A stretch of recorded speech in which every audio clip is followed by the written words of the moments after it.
Alrighty folks, so this is going to be a little hard to show because the loader's on and a few other things, but if you have one of these tractors or similar, pray your alternator doesn't go, because mine did, and it is pretty common for them to go. The originals had a solid state rectifier epoxied into the back cover. It's at a rebuild shop. They're going to see if they can find parts. They don't know if they can or not. At the dealer here in Nova Scotia, $726 plus tax. That's about $830 out the door. So I wasn't going to pay that. Here's what I've done. This is a AC Delco alternator. It's a Reman. It's actually Hitachi, but it's AC Delco Reman. Ran the number off it. It says it's for some older Datsuns and some Toyotas. I'll show you how to hook one of these up. It'll charge, but your tach's not going to work on it. So if we take a look down here, you'll see that this bracket doesn't get used.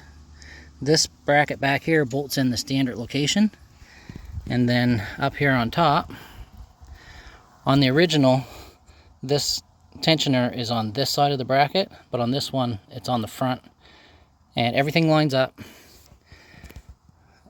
and it works just fine. But it's not an easy thing to do. There is a couple little things you have to put in.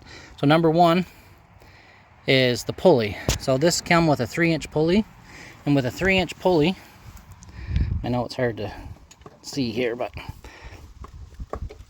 that does come off. Anyways, with a 3-inch pulley, you can't get it back far enough to get the belt on.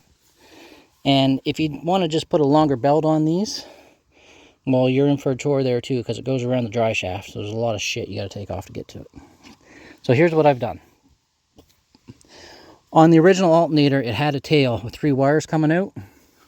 And the pin out on that, there, let's unplug this. There we go. Oh, Jesus, hard to get the camera in here. So the pin out on this is L, which is your light, I or IG, which is ignition, and P, which is pulse. Now that P is for your tach. So this one isn't going to do it. There is a pin here. I have no idea what it does. I'm still researching that. If that happens to be for a pulse, hooray, hooray, but I'm not holding my breath. So here's the deal. This right here is off the old alternator. So I'll go ahead and cut that off.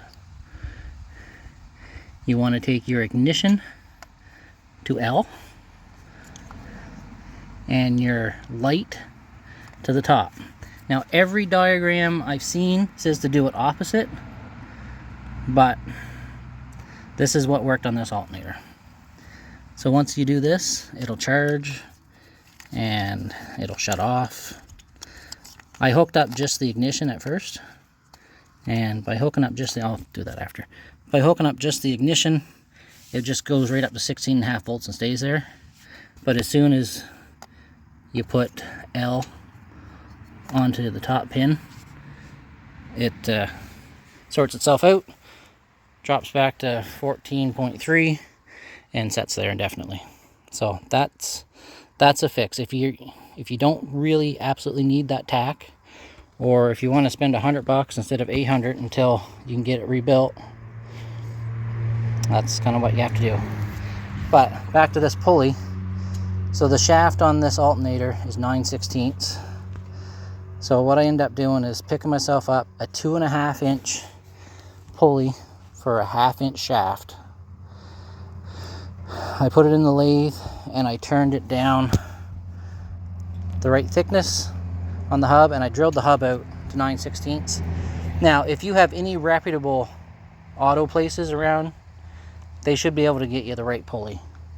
Mine are useless, absolutely useless. Unless I have a part number and hand feed it to them, you forget about getting what you need there. So anyway, that's what I did. It was easier for me to do that because I have a lathe than to deal with those idiots. But that alternator fits. You just got to change the pulley, add a couple little wires on the back there, and it's charging now. It's just the tach doesn't work is the only thing. So thanks for watching, guys. Hopefully that helps somebody out, saves you some money. I'll see you on the next video.